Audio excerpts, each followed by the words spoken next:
Universitas Pendidikan Ganesha Undiksa Singaraja terus mematangkan langkah strategis menuju penyelenggaraan perguruan tinggi negeri berbadan hukum atau PTNBH, salah satunya melalui pelaksanaan Focus Group Discussion atau FGD, penyusunan program dan alokasi anggaran 2027 yang berlangsung pada 12 hingga 14 Desember 2025. Kegiatan ini menjadi ruang strategis untuk menyelaraskan arah program institusi dengan tuntutan penyelenggaraan berbasis PTNBH.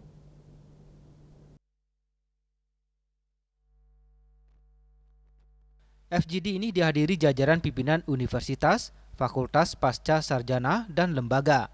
Rektor Undiksa, Profesor Dr. Iwayan Lasbawan menegaskan bahwa transformasi dari Badan Pelayanan Umum atau BLU menuju PTNBH merupakan proses evolutif yang memerlukan kesiapan matang dari seluruh lini.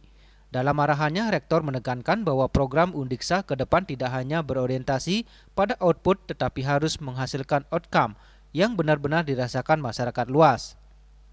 Perguruan tinggi memiliki potensi besar untuk menjadi penggerak kemajuan bangsa, menjaga mutu pendidikan tinggi, memastikan relevansi keilmuan, serta memberikan dampak nyata bagi pembangunan nasional.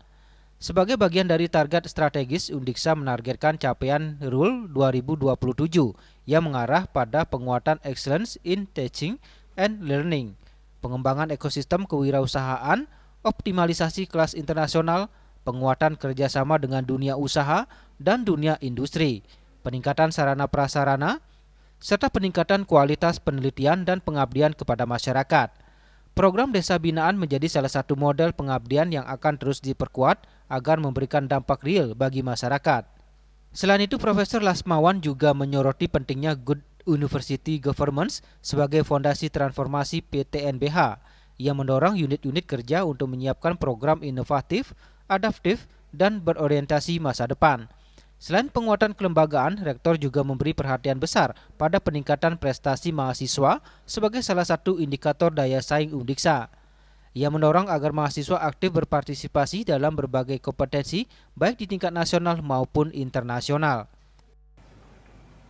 Sebagai sebuah lembaga tinggi dalam bidang pendidikan, mestinya kita ambil peran yang dominan dalam rangka merealisasikan visi Indonesia 2045 itu dalam skala Undiksa sebagai sebuah lembaga. Bagaimana caranya? Nah, ini salah satunya adalah berharap bahwa BLU kita ini segera berubah menjadi PTNBH. Karena dengan menjadi PTNBH, flexibility tata kelola lebih tinggi. Sementara itu, Wakil Rektor Bidang Akademik dan Kerjasama Undiksa, Profesor Dr. Gede Rasben dan Tes mengatakan FGD menjadi ruang strategis untuk menyelaraskan arah program institusi dengan tuntutan penyelenggaraan berbasis PTNBH. Bersama-sama tadi diminta oleh Pak Rektor, mari kita bersama-sama melangkah, kemudian dengan arah yang sama, untuk benar-benar kita melaksanakan berbagai program yang kita rancang bersama dan mudah-mudahan. Jadi Undiksa kita berusaha selalu berbenah, meningkatkan kualitas kita, dan Undiksa ini adalah rumah untuk masyarakat semua. Jadi saya berharap melalui FGD ini, Undiksa menegaskan komitmennya untuk menyiapkan transformasi menuju PTNBH melalui penguatan tata kelola, peningkatan kapasitas kelembagaan, dan pembangunan budaya akademik yang unggul. Langkah-langkah ini diarahkan membawa Undiksa menjadi perguruan tinggi yang tidak hanya berdaya saing nasional, tetapi juga berpengaruh di tingkat global. FGD juga diisi pemaparan dan diskusi hukum oleh Kepala Kejaksaan Tinggi Bali, Catarina Mauliana Girsang. Yana, Bali TV.